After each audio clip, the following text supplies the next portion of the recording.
Hello and welcome to the In the Pen podcast, a podcast about relievers, part of the Pitcher List Podcast Network. My name is Jake Crumpler, and I'm joined, as always, by my very special co-host, Rick Graham, Pitcher List's bullpen expert. Rick, we're live on PitchCon. How you doing? I'm doing great. It's been a while since we talked. It's almost been like a month now. So yeah, good to be back. Good to start. I missed so much when I was out. So we have a lot to break down here and try to do it in under an hour. We should probably get right to it, huh? That's right. You're right. We have Yeah. so much stuff to go over. Last episode, I had a guest on and we discussed the litany of transactions that occurred over the previous 2 weeks. But I wanted Rick to have a chance to give his say on those, and he's our bullpen expert. So his opinion is very valued. So we'll go over the transactions that occurred while Rick was gone. We'll cover the handful that occurred since Rick returned, and then we'll cover our main topic as we discuss our targets and avoids via ADP for relievers heading into the 2025 draft season. So let's start it off with the news, transactions, and injuries from the past, let's say, 3 weeks. So Yeah. we'll start with the news, and it looks like AJ Puck might be the favorite for saves in Arizona. Apparently, manager Tori Lavulo said if he's trapped in a corner and he had to fight to tell you one name to be the closer, it would be AJ Puck. But he suggests that it's a wide open situation as it is. Are you in the same boat as Tori? Is AJ your favorite for the closer, or do you see somebody sort of fighting their way into that role in spring? Um, I think this is not nothing. It's maybe you take it with a grain of salt, but it's definitely not nothing. It's something I think we should be aware of, and the fact that I consider AJ Puck to be he was the closer the last week of the year, so he finished the year as the closer. It sounds like he's the favorite right now. Yes, he's left-handed, but they got like Joe Mantiply. They have other left-handed bullpen options. Yeah, I think AJ Puck right now is maybe my favorite target in fantasy leagues because he's still. I mean, even after this came out, and this was like January 8th or something. I mean, Puck's still going at pick 270 and draft champions, leagues. So I mean, 270 for a guy like AJ Puck, who was the best reliever, arguably the best reliever in baseball in the second half last year. Um, yeah, this is a no brainer for me to be drafting AJ Puck right now. Totally agree. Another left-handed reliever who was once a starter, Josh Hader. He's looking to bounce back big time in 2025. He's working a lot on his delivery and incorporating more consistency. A lot of it, he says, resides in when he gets set with the ball.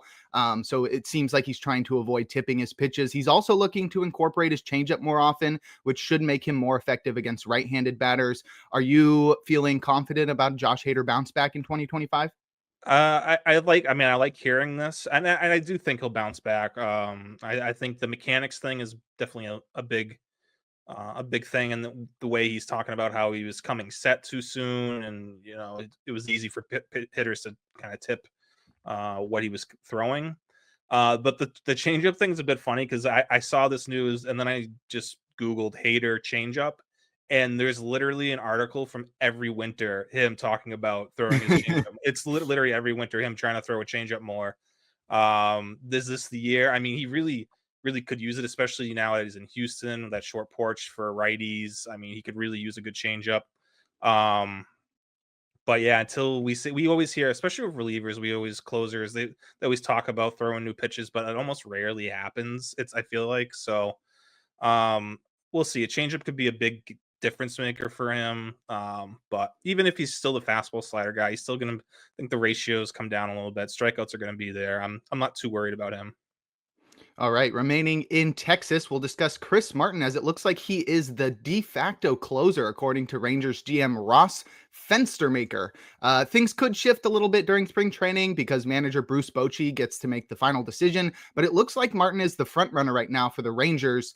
Do you have any dissenting opinions there, or are you also feeling like Chris Martin's the number one guy in Texas? I think for now it's safe to say Martin's the guy. I still see them adding at least one other piece, even if maybe if it's Robertson or Kenley Jansen. But if it's not one of those two guys and they don't make a trade and they're kind of up against, they don't want to spend a ton of, they don't want to go over that luxury tax. So Yeah, for now, Martin's the guy, and he's not been pushed up like ADP wise since signing there, and since they announced he would probably be the closer. So still kind of a pretty good value for Martin. A guy who's not gonna, not gonna walk anyone, not gonna wreck your ratios. Strikeouts are still solid; they're not terrible. Um, there's still some value here with Martin for now, but the only other John Gray's getting a lot of push to be the closer there. That's the only other thing I could think of right now. Yeah, that would be an interesting development if John Gray throws his hat in the ring in Texas. He'd be Uh, pretty good there. Yeah, yeah, that definitely. role. It's January, and David Bednar is already receiving best shape of his life headlines as some reports have surfaced on the Pirates closer looking to be noticeably trimmer.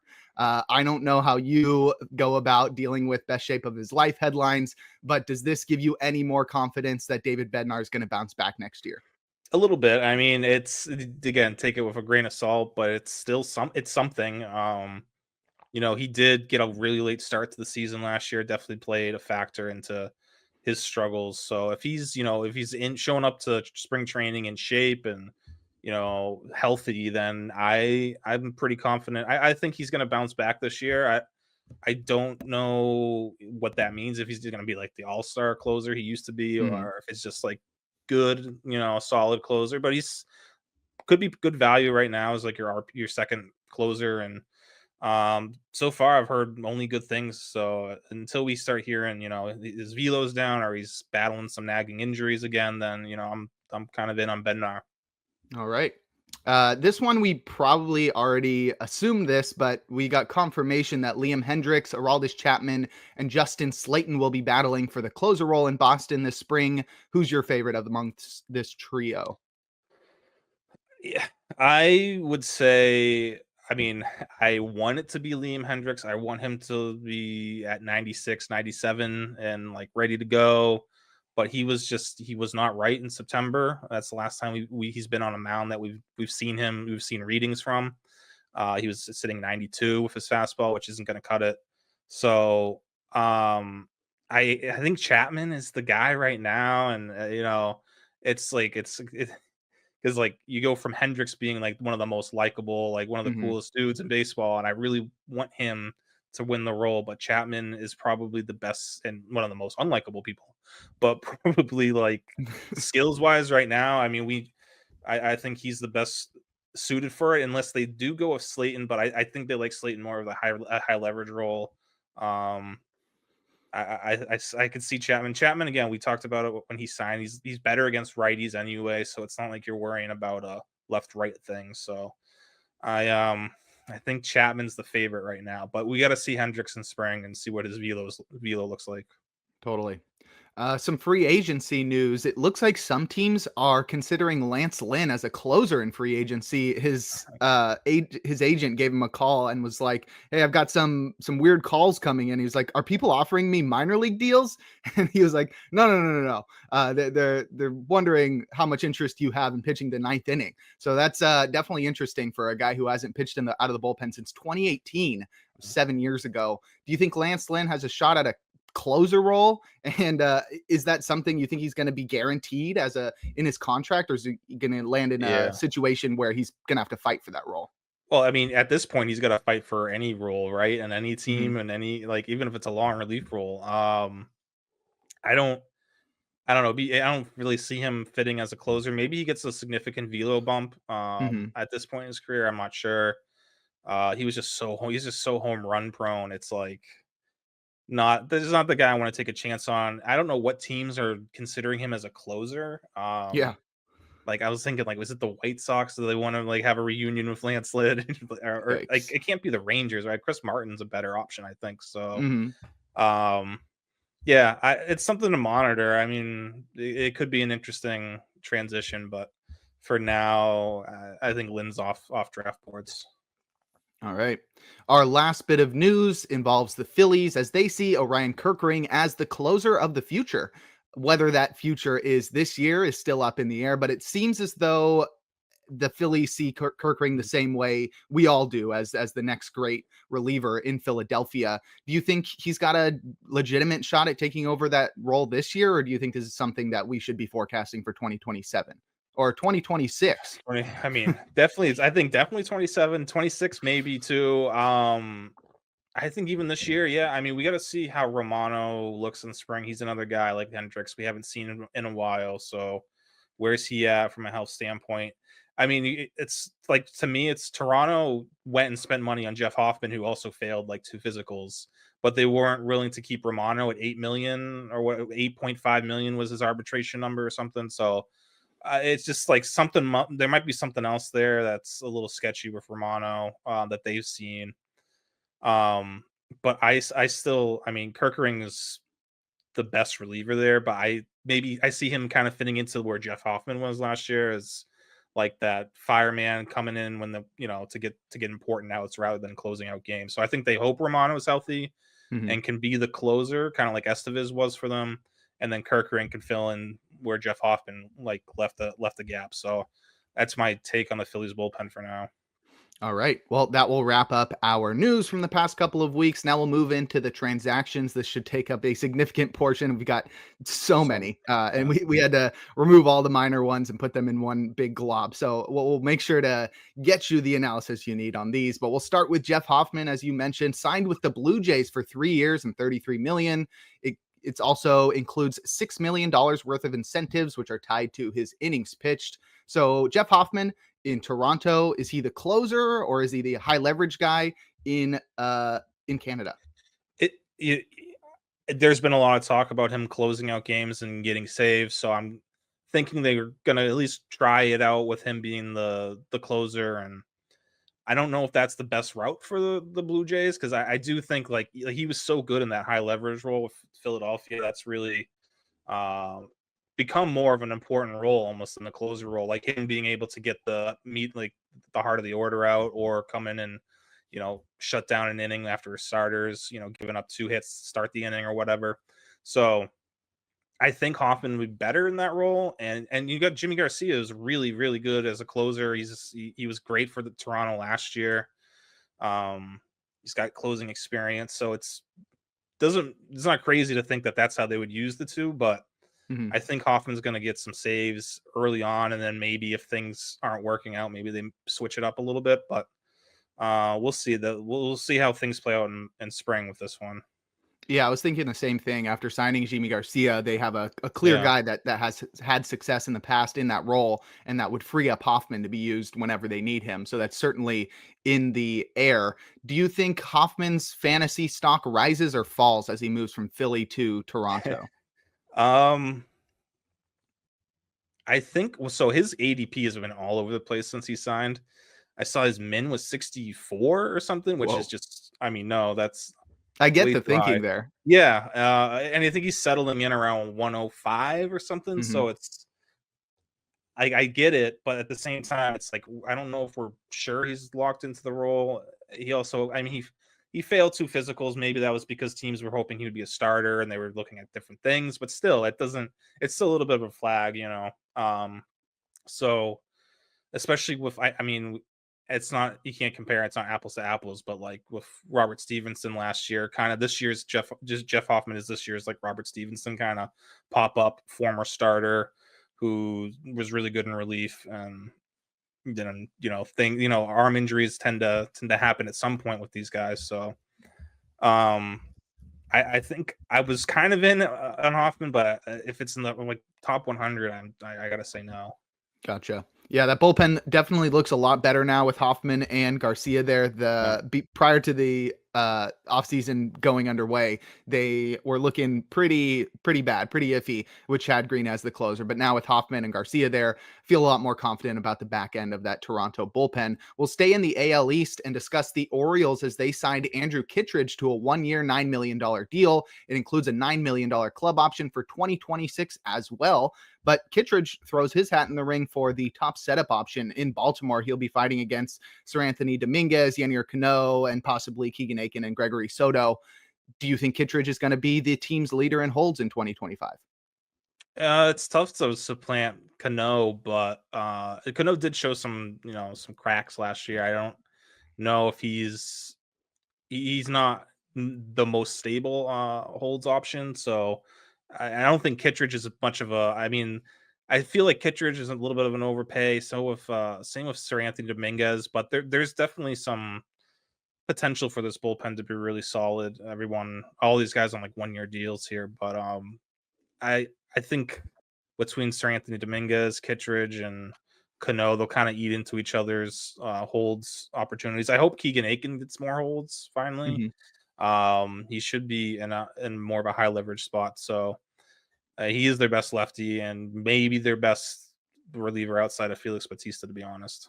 Yeah, that bullpen is really dominant now with Yeah, the addition of Kittredge and the deadline acquisition of Sir Anthony Dominguez last year, as well as Gregory Soto. They've got a pretty lockdown bullpen there. And with Felix Bautista back, I think we should have a pretty long year of the Orioles bullpen dominating. We'll now move over to the Nationals as they signed Jorge Lopez to a 1 year, $3 million deal. It includes some incentives, but I think the real question here is Jorge Lopez the closer in the nation's capital? Because who else is it? yeah. Right now he's the closer, and I love the value that you're getting from someone who obviously flamed out with the Mets, but then when he went to Chicago, he was really good over 22 innings. Had the highest CSW of all relievers when he was there for the second half. So Um, maybe the Cubs unlock something there. Maybe the Nationals can continue with that. And there's really no competition. I know like Jose Ferrer throws 99 from Mhm, the left side, I believe, but mhm. I don't think that there's still. I mean, Lopez at least has some closing experience. I think he gets the first shot, unless they bring someone else in or transition a starter to the bullpen. But they need starting depth anyway, so it's probably Lopez's job to lose right now. Yeah, there's really no competition. Roster Resource suggests there's a closer committee right now with Derek Law and Jose Ferrer, Derek, but Law yeah. is mid 30s and not a big strikeout guy, and Ferrer is very young and still trying to figure things out. Not a big strikeout guy despite throwing 99. So we'll Yeah. see how that bullpen shakes out, but it really feels as though this is Jorge Lopez's job to lose. We'll stick in the NL East and discuss AJ Minter signing with the Mets for 2 years and $22 million. It includes an opt out after the 2025 campaign. I think this is a really underrated signing. I think it's going to be one that we look back on next offseason and say, wow, the Mets really snuck in there with this one. I'm sure there were plenty of teams in on AJ Minter, and I think the Mets should be really happy getting him. That bullpen is now absolutely stacked, especially when you throw Dedniel Nunez in there. The back end of that bullpen with Diaz, Minter, Buto, Garrett, and even Ryan Stanek, who they just brought back as Yeah. well. They've got a pretty lockdown bullpen, and they've also added Adbert Alzolay to a 2 year deal as he recovers from Tommy John surgery. So we won't be contributing this year, but Alzolay in 2026 should Yeah. be in the Mets bullpen. But how are you feeling about AJ Minter with the Mets? Do you think he's their top setup option? Yeah, I mean, that's a really good deal for them. 2 years, I know he's had, coming off a injury-filled season with his back being an issue. That's always, not something you wanna see, but I like Minter a lot. I still think, he was pitching well despite the injuries last year. Um, and yeah, 2 years, 22 million is not a bad price for a guy who I thought would get looks maybe as a closer somewhere Mhm. if you wanted that. But yeah, he should be the top setup guy here with Nunez and Garrett filling in behind him. So yeah, really potentially a good bullpen here, especially with those breakouts from last year, like Nunez and Garrett. So Mhm. Stanek's also another kind of underrated guy. His stuff still is really good, grades out really well. Hasn't really put it all together yet, and he's getting older. But I mean, who knows? Maybe this is the finally the breakout for Stanek. So yeah, this bullpen should be pretty solid for the Mets. Not an issue for them. All right. The A's, under the threat of, I don't even know, the MLBPA, with their revenue sharing up to 100% now, had to give out $10 million over 1 year to Jose Leclerc. But I think that's a really good signing. I think Leclerc was very underrated last year. His ERA was unlucky at 4.32, but he got his strikeout rate back up over 30%. And adding that to a bullpen that already features Mason Miller and has some up and comers like Tyler Ferguson, Michelle Otanez, and Yeah. bringing TJ McFarland back, and I think Grant Holman's pretty underrated as well. But adding Jose Leclerc there to the back of that bullpen really, I think, solidifies things because there's so few veterans in that bullpen. And with somebody like Mason Miller, who is so injury prone, having somebody Mhm. with closer experience and who's a veteran who can just come in and replace him, immediately and without much turmoil, I think is going to be ideal for them. And then that also gives them a trade candidate at the deadline. How do you feel about Jose Leclerc with the A's? Yeah, good sign. I mean, it's a little high money wise, 10 million, but yeah, it's a good guy to take a risk on. I was wondering. I mean, he's someone who you gotta change a little bit with. I think the Rangers weren't able to get the most out of him. Maybe I don't know if the A's will, but if they do, if they're able to, I mean, this yeah, going from Otaniez to Ferguson to Leclerc to Miller is just, I mean, pretty scary. I know the A's rotation's not great, but if they can just get through 5 innings, I mean, they'll be pretty good to go from there on out. So, um, yeah, good signing. Probably someone they'll try to flip at the deadline if things aren't going well. But I don't know. The A's could be surprising this year. I know you're an A's fan. They're in Sacramento now, but it's their lineup's not bad. The bullpen's pretty good. I mean, if the rotation can just stick together, I think they'll be decent. Yeah, definitely figuring things out. I'm glad they're forced to spend at least a little bit of money, bring in some new faces. So that should be interesting. They're spending all their money in pitching, which I guess makes sense, but we'll see how that lineup Yeah, holds up without any additions. We'll move over to the Dodgers. And if you want to hear an epic rant about the Dodgers I offseason, heard. go listen to our last episode. Yeah. Davis and I, we went off for, it was like 15 to 20 minutes of just hating on the Dodgers. So go listen to that. Definitely worth the listen. But let's discuss the transactions as they signed Tanner Scott to a 4-year, $72 million deal, which includes $21 million of deferred money. They also brought in Kirby Yates on a 1-year, $13 million deal, including $1 million of incentives. That comes on the back of news that Michael Kopech is dealing with forearm inflammation, but apparently the club isn't really concerned and suggests that's just part of uh, relievers off season. Wear and tear, yeah. Yeah, really weird. And then Ryan Brazier was DFA'd in the process, which is crazy because he's been so good He's for the good. Dodgers the past 2 years. Yeah. But now Tanner Scott and Kirby Yates added to that Dodgers bullpen. What's the closing situation looking like? I mean, how do you think this bullpen shapes up? Because they also added Blake Trinan earlier in the offseason, and this news with Kopech adds, a little bit of curveball into the story. So, And let me know what you think of what's going to happen with the Dodgers bullpen. let's not forget about Evan Phillips too. That's right. I mean, and Alex Vezia and Mm-hmm. yeah, but anyway, um, no idea how to read this. I know Scott's getting the money. I don't think that means he's the closer. I mean, he's getting paid. He doesn't have to close out games or anything to get, another big contract necessarily. So I think Scott's the leverage guy, and I think Yates might be. If I had to pick one guy here who's going to get the most saves, I would say Kirby Yates, just Hmm. because of um, he's more or less been the closer outside of the year in Atlanta when he was coming back from Tommy John. He's been the closer pretty much everywhere since like 2018. Um, the ability to get both righties and lefties out, really good against lefties because of that splitter. Um, I don't know. He just feel. I do think Dave Roberts more or less in the past has been traditional where he has one guy, but he's always had like Kenley Jansen or Yeah. even. But then Evan Phillips kind of came along and he stuck with him for a while. But then he's never had a bullpen like this before, so No, maybe I don't now think it's anybody like has. yeah, no one has. So maybe at this point it's just mix and match. Whoever is available can get the nine. It's they really can go. There's 5 guys who are legitimate closers here, so. Um, I don't know, but if I would guess who gets to 20 saves first, I would say Kirby Yates. He's still going really high in drafts. I still a little bit worried about him because if I mean, it wouldn't shock anyone if Tanner Scott gets all the saves or Evan Mhm. Phillips comes back and mixes in, or Blake Trinan, who was their closer in the postseason, mixes into some saves. So I, I, I think if you want to do anything here, and I think it's worth it because it seems so good. Maybe just wait and take whoever's available later in drafts and take a Yeah. shot there.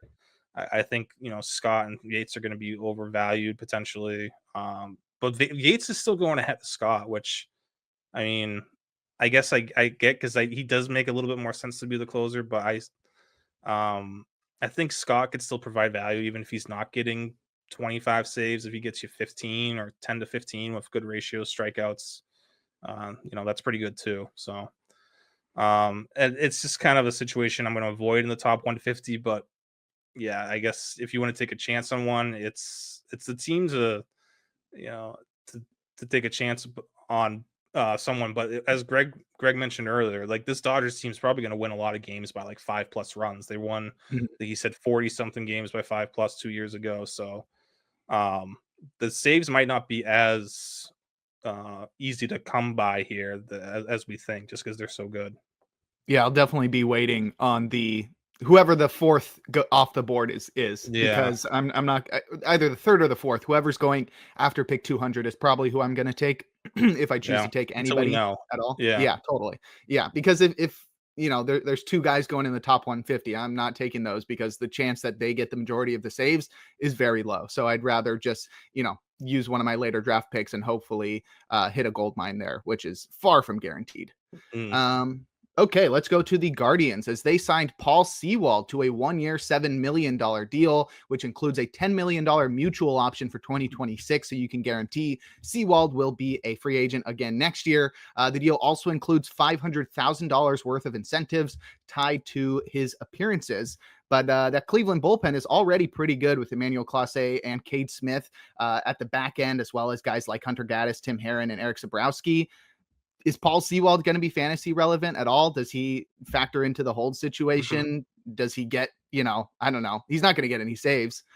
No, unless Clase gets hurt. That's right. And then, but even still, I mean, then it's up to like him being better than Cade Smith, which I don't No, see possible. yeah. Yeah, the 10 million mutual options interesting. It's kind of it's like Scott Barlow there last year. I want to say like, oh, it's a great place for someone to go and you know, reclaim their value, but Barlow Mhm. struggled there last year, so eventually was DFA. Not saying that's going to happen with Seawald. I think there's a chance he's different from a lot of the other guys they have there. So he could fit in. But yeah, I think, in holds leagues, he's not really a top, 50 or 60 guy right now. I think you gotta just kind of wait and see how things play out because you're still Smith's obviously the top setup guy there, and then Gaddis has probably got the inside track as the secondary setup guy. So we'll see what Sewell can do. Yeah. All right. We'll go to Chicago, who traded for Ryan Presley. And by Chicago, I mean the Cubs. They traded for Ryan Presley from the Astros. The Astros get Juan Bayo in return. Apparently, Presley is not guaranteed the closer role, but so he'll have to fight for it this spring. But do you think he'll win the role this spring as he goes up against the uh, up and coming Porter Hodge? I think he does. I think he would have to have a complete meltdown and just really struggle in March. I think they're going to give Hodge, a little bit of a. I think Hodge is a good reliever. I don't think he's a closer necessarily. His fastball's not great. Um, they needed a veteran guy who's had experience closing out games. And Presley doesn't have a good fastball either, but he's still, despite the strikeout rate plummeting last year, the stuff still graded out pretty well. So I think there's a chance for a bounce back with him. That talk coming out about how he was hurt by Hader signing there, and he was promised he'd be the closer and whatnot. So maybe yeah, now he's right mentally. He gets back to striking out guys at a 30% clip. So I think Presley starts the year as the closer. Hodge is maybe the closer of the future, maybe not. I mean, Ben Brown would be a great closer if they ever move him into the bullpen fully. Mhm. Um, there's other guys there too, but I think Presley's the guy. He's going like 175 ish right now. I think was where his ADP is, which is sounds about right. I guess that's probably fair. I don't really have. I could take it or leave it there. I don't really have too much of a say either way. So um, yeah, I think Hodge is pretty much undraftable at this point. I mean, maybe I have to decide to pick 300, but that's Mhm. about it. Yeah. All right, we'll go to the Giants, who traded Taylor Rogers to the Reds. The Giants will receive Braxton Roxby in return. Nothing notable for the Giants' return, but the Reds get a pretty solid reliever in Taylor Rogers, who has closing experience. He will be the top lefty in Cincinnati, but do you think he has a shot at closing? I know both of us would love to see him closing over Alexis Diaz. Even Tony Santillan maybe could get a chance, but there's that feeling that Terry Francona comes into town Right. and It's the chooses the veteran. one guy that he likes. So Mhm. is this a situation where it doesn't push the needle enough to kick Alexis Diaz out of the role and Taylor Rogers will have to, wait for Diaz to fall off the table? Or do you think there's a legitimate chance we see a changing of the guard during the spring? I don't know if it happens in the spring. I mean, it could. It's if Francona likes to find a guy and run with them and just like Brad Hand, he had this Taylor Rogers is going to be his Brad Hand where he I hope so. abuses him and Rogers isn't able to lift his arm in 3 years. But I mean, Yeah. that could be the case. Um, I think he does skew towards veteran guys, and yeah, Rogers has closing experience. He's not. Um, I don't. He's not coming off a great year, but I think it's still better than what Alexis Diaz showed last year. I mean, nothing got better. The metrics did not say like, oh, Diaz is getting back to like his 2022. So no, it's not. It was just as bad as the second half of 2023. So that now we have one and a half full seasons of Alexis Diaz really struggling. So I maybe it doesn't happen in spring, but I do think Rogers or someone else takes over by May. We'll say. Yeah, I totally agree there. Our last major transaction involves Carlos Estevez signing with the Royals for 2 years and $20 million. It includes a $13 million club option for 2027 that comes with a $2 million buyout.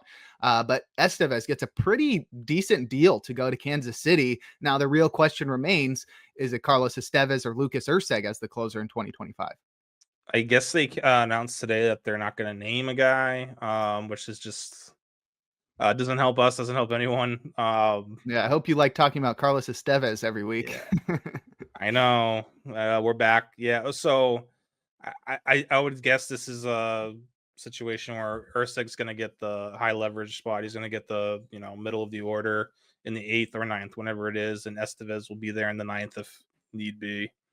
Um, which is probably fine. I'm not. We're both kind of down on Estevez, but he was fine last year, and I did write in my closer outlook for this year back in October. I said pretty much out on Estevez unless he lands in Kansas City or Detroit. So he's in Kansas City. So now I'm like, all right, well, if the price is right, I guess I'll consider it because good ballpark, good defense behind him, good division to be pitching in. So yeah, I think Estevez could have success there. All right. Yeah, you sounds like you made that one I happen. know. I unfortunately for all the Lucas Ursig people out there. That's right, and for Yeah, the Carlos Estevez, detractors, I guess. yeah. Yeah, so those are all our major transactions. Let's discuss a few minor transactions before we get into the main segment of the podcast. We'll group these together by team, starting with the Pirates, who signed Caleb Ferguson and Tim Meza, and then traded for Brett DeGoose. Never know how to pronounce that one. The goose is loose. The Pirates added three guys. How are you feeling about their bullpen now? I think Ferguson is probably the most notable one, but I don't think Yeah. any of these guys are going to be, fantasy relevant. It makes me feel a little bit better, I guess, about David Bednar. They haven't added anyone this. Mhm. I mean, they haven't added anyone at any position, but uh, this is the Pirates not spending money. But also, I thought they brought in Aroldis Chapman last year at least. They didn't. I thought they might bring in one reliever of note, but doesn't look like they will. So yeah, I mean, those guys probably won't have much fantasy impact even in holds leagues, but I guess it's a good sign for David Bednar. Totally.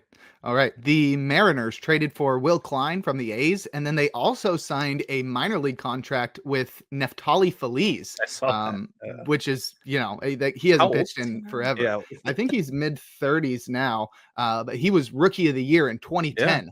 when he battled Buster Posey, the NL Rookie of the Year in the World Series that year. Been a long time since we've talked about Neftali Feliz. I don't think we've ever mentioned him on this podcast, and I don't Yeah. expect him to be, pitching in the majors at all, let alone being fantasy relevant. But it is cool to see him back in a major league organization. So Will Klein and Neftali Feliz, which one do you think is more likely to throw a pitch in the major leagues this year? Will Klein for sure. I don't. Will Klein we've talked about in the past. He's he was a prospect for the Royals and Mm-hmm. has good reliever type stuff. Mariners love taking a chance on these types of guys, so I wonder if they can get something to work for him. That's a good place to pitch, obviously. I mean, it would be a great story to see Neftali Feliz Yeah. pitching again in the majors, but that feels like a long shot. Yeah. Totally.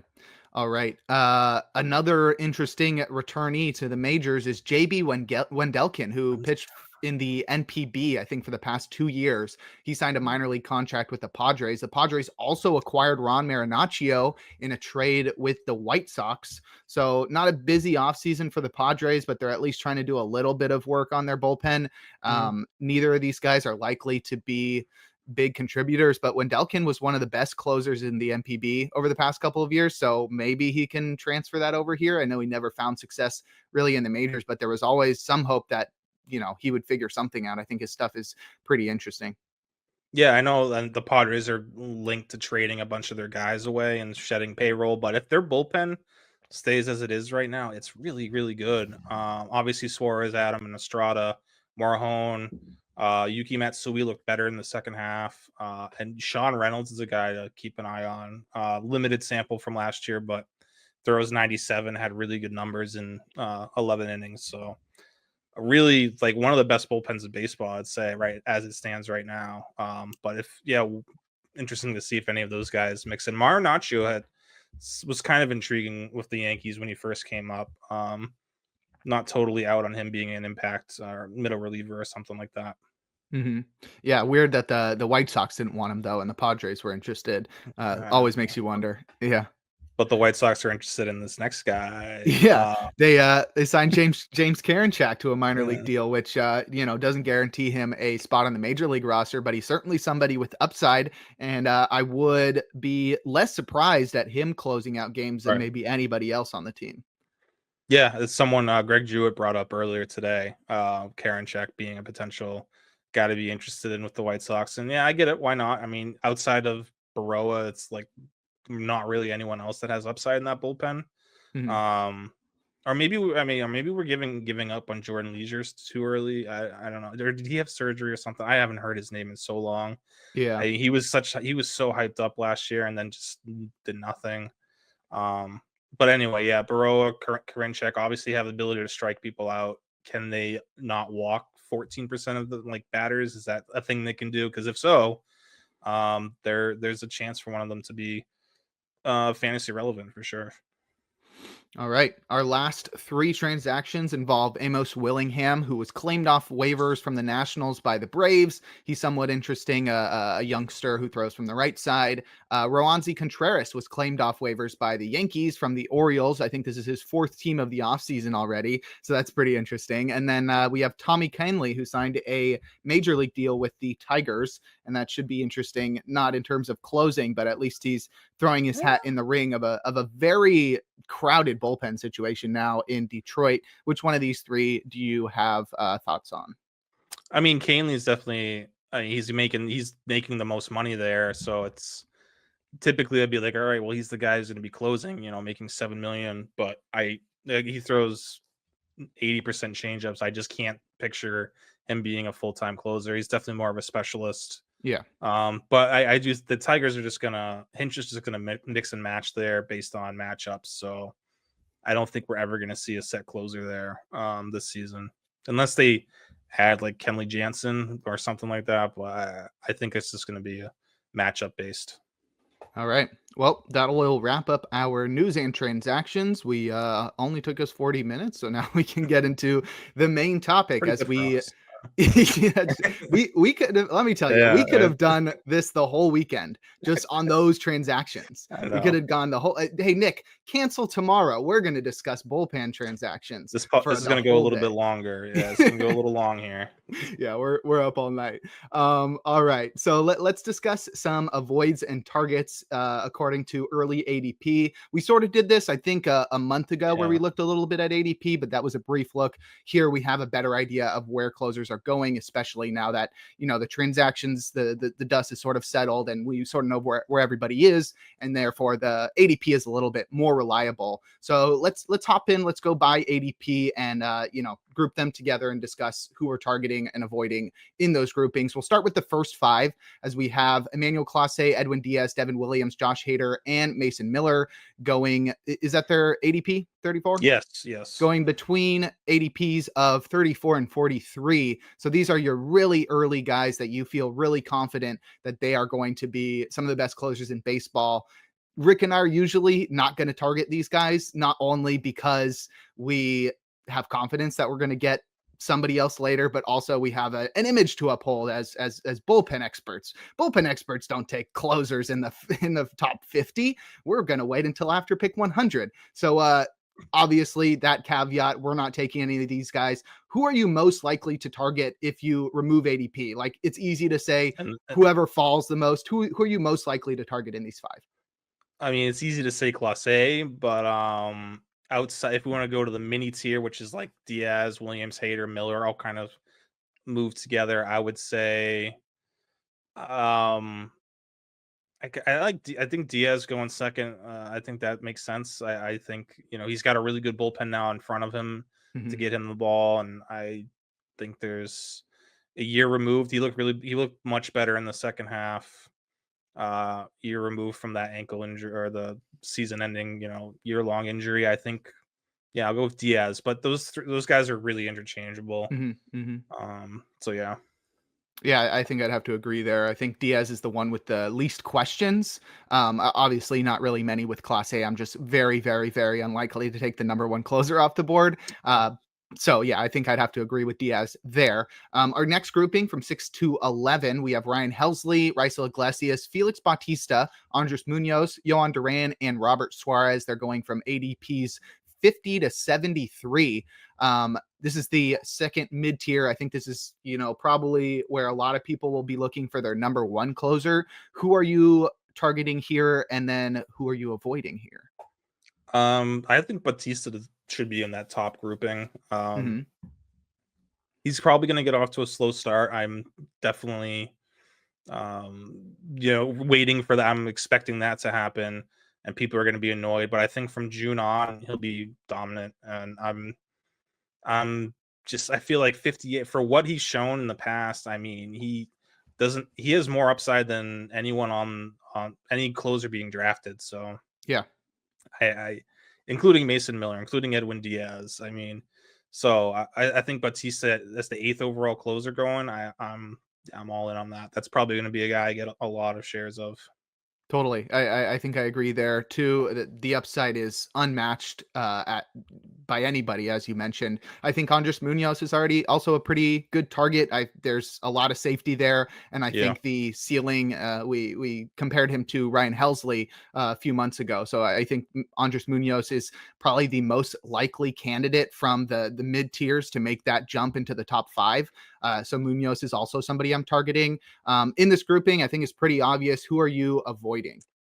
Yeah, I mean, Robert Suarez at 73, 11th closer off the board.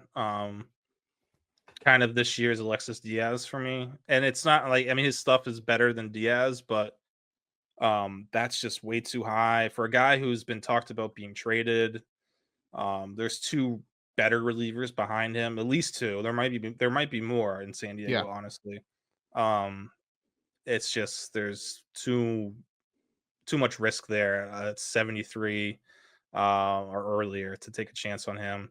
So yeah, I'm way out on Suarez inside the top 100. Yeah, you're just relying so heavily on his ratios and his saves there because not a strikeout guy. Even if he does incorporate the Yeah. changeup, he's not All he going to throws is be fastballs. Yeah. exactly. He's throwing 90% fastball, so it's really relying on the fastball. His strikeouts aren't that high, like you mentioned. There's so much competition there, and he could even be traded. But there's too much uncertainty there that Suarez has to be like peak Yeah. Suarez to meet that ADP. So there's really such a small chance that he returns that level of value. I think I'll also be avoiding Ryan Helsley. I mean, if he was going It's a around little high. 73, Yeah. yeah, if he was going around 73, I'd be more Yeah. comfortable with that. But at 50, that is so early because you're just paying for the saves that he Mhm. had last year, which hate to break it to Yeah. you, those don't It's not carry happening. over. Yeah. I'm not happening again, but also you don't get the ones from last year. Yeah. I Yeah. mean, he's really good, but I think He he's could get closer traded to too.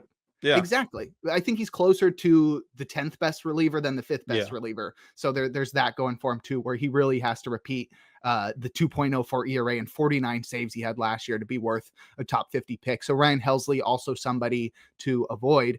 Our next grouping from 12 to 15, we have Ryan Walker, Lucas Urseg, Trevor McGill, and Kirby Yates. They're going from ADPs 84 to 113. Who are you targeting in this range? Well, yeah, Ursig and Yates are a little skewed because of recent developments, I guess.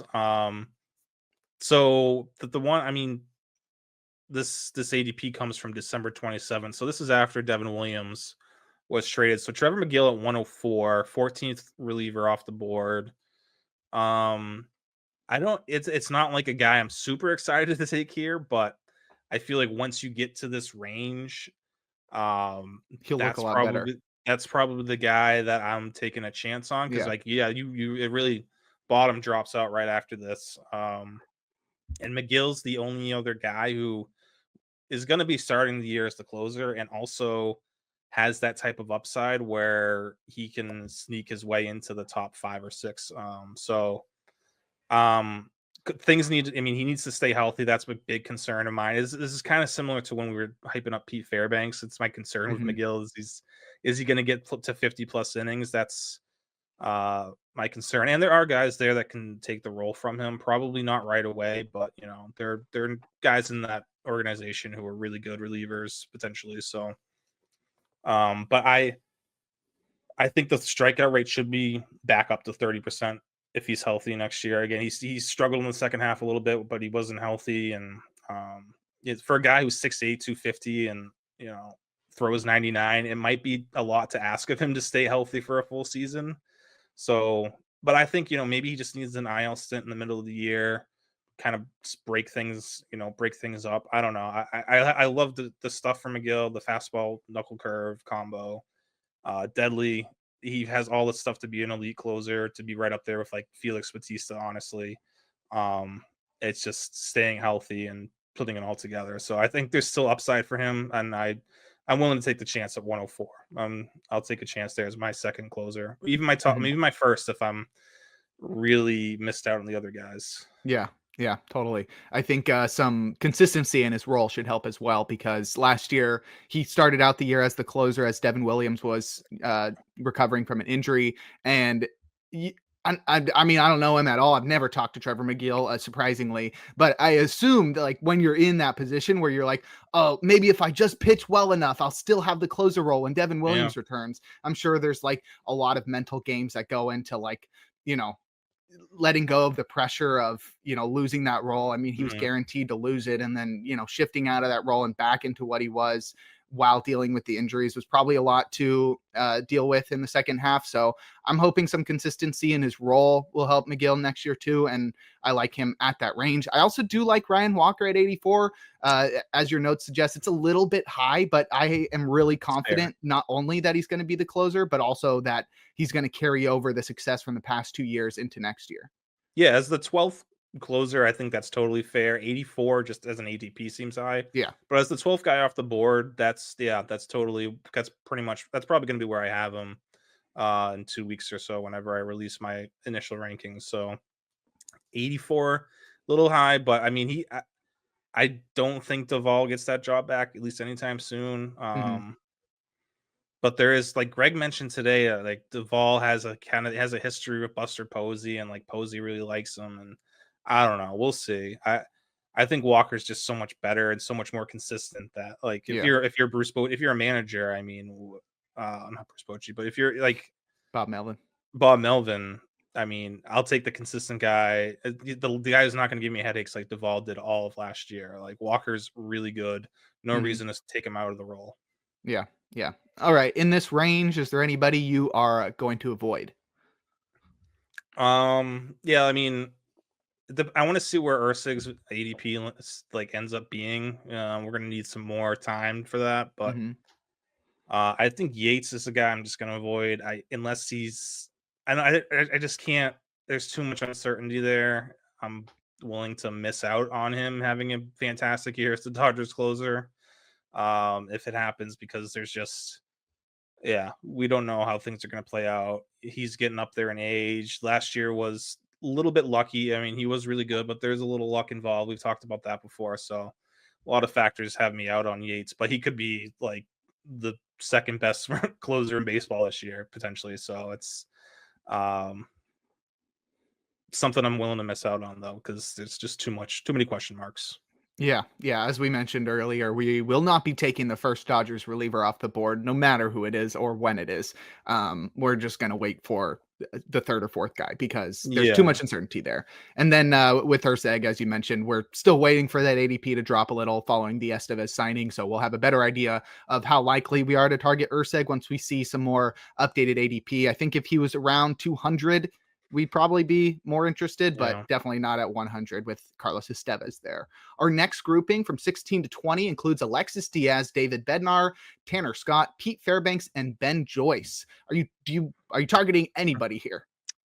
I think if they around that, I think that's all fair value. I'll take as my second closer, I'll take whichever guy falls, kind of, falls into the 160, 70, 170 range. Definitely not Alexis Diaz. We don't have to cover that. This I'm totally out on him. Um, but yeah, I think for Bednar or Fairbanks, even if one of those guys falls a little bit lower, I would be interested. Joyce might have to fall a little bit more. It depends. The closer we get to games, I think I'll be more in on Joyce. I Yeah. mean, Kenley Jansen seems like a natural fit for LA. That's the only concern I have. Um, but yeah, I think if Bednar falls to like 160, if I need a second closer, I'd be in there. Okay. Yeah, these are ADP 139 to 165. I think I'm with you here. Too much uncertainty with Scott and Joyce. We're definitely not drafting Diaz, which leaves David Bednar and Pete Fairbanks. I think Bednar has much less competition than Fairbanks does, though I do feel like they're sort of equally risk reward there. Whoever probably falls further is who I'm taking amongst those two, but Bednar and Fairbanks are likely the two guys that Yeah. we are going to target in that range. Next, we'll move over to the 21 to 24 grouping as we have Porter Hodge, Kenley Jansen, Jeff Hoffman, and Jordan Romano, who these are going from ADPs 172 to 191, though with the recent transactions, there's a little bit of discrepancies between the minimums and the maximums. So who are you most likely to target here, or is this a range you're likely to avoid?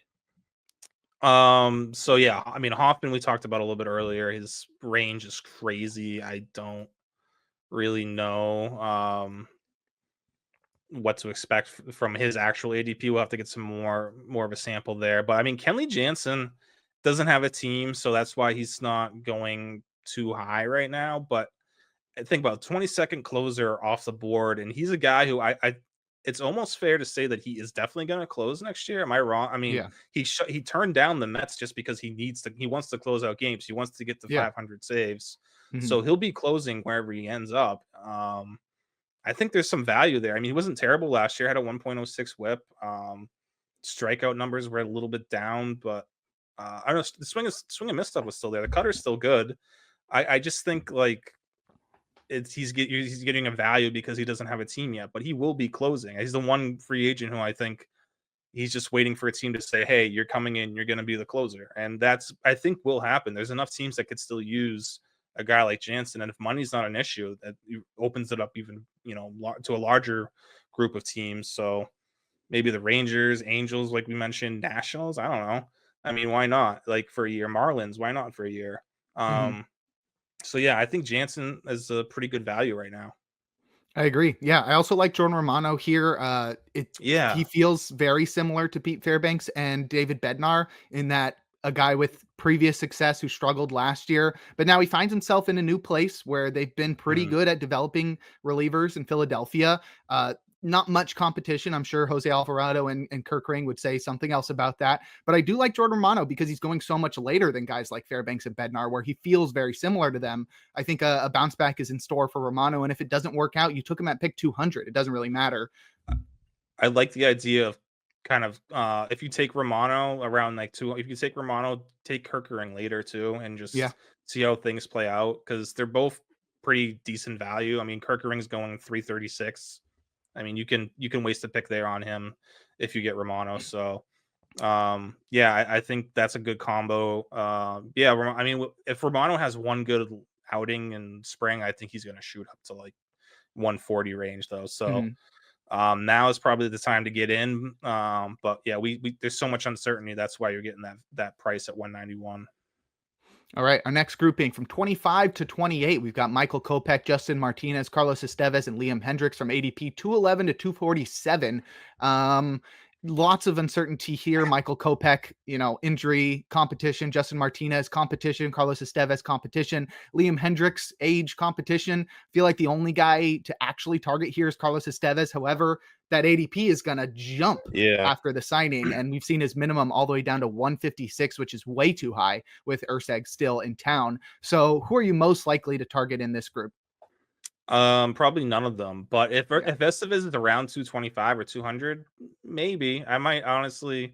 As much as I don't like the peripherals and whatnot, I think the situation could be right where if they, I mean, Urseg is probably best suited as the high leverage guy, so maybe Estevez could squeeze his way into 20 plus saves and not totally wreck your ratios. So, but yeah, I think at 156, if it's probably going to be around there, maybe a little bit lower, but yeah, anything inside 200, I'm probably staying away. Yeah. I think Justin Martinez probably has the highest ceiling here, though the next guy in this next tier is probably It's gonna take away from that. Our our, I'll our take the last grouping value. that we'll have Yeah. well our last grouping that we'll have time to run through here from 29 picks 2933 ADP 273 to 314. We got AJ Puck, Griffin Jacks, Aroldis Chapman, Kyle Finnegan, and Jason Foley. Pretty clear we love AJ Puck. He's going so late, and as we talked about at the very top of the show, looks like he's got a chance to close. So I think AJ Puck maybe, as you mentioned at the very top, probably the most My ideal favorite. target out of Mhm. everybody to take. So that's there. That's obvious. Who else would you like to target in this range? Um, I mean Chapman, I hate it, but like 300 seems like pretty good value potentially for him being the Red Sox closer.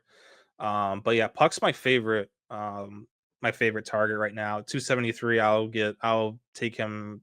I think his min was like it was 190 or 180 or something. So I might not go to 180, but I mean I'll gladly take Puck anywhere inside the top inside the 200 range. Mm-hmm. Best reliever in baseball in the second half last year.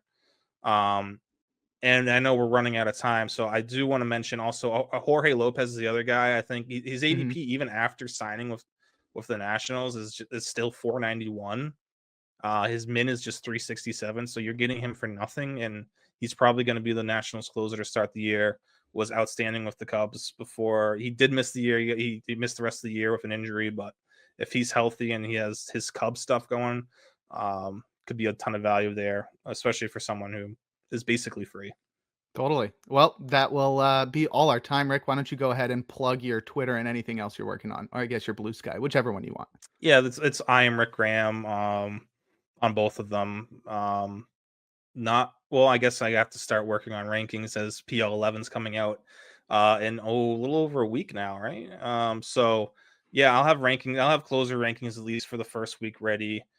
Save plus holds after that, and then it's on the grind of the regular season and spring training and whatnot. So looking forward to it. It's an exciting time of year. It's February 1st. Finally get some baseball this month. So exciting times. That's right. And you can follow me on Twitter and Blue Sky at Jake Crumpler. You can follow the pod at In the Pen Pod. I should have an off-season tracker coming out on Monday. It's been taking me like 6 weeks to work to do it. So definitely go check that out. It's definitely worth the read, and it'll be updated throughout the off season. But that'll do it for this episode of In the Pen, episode 107. Thank you for listening. We'll talk to you in a couple weeks.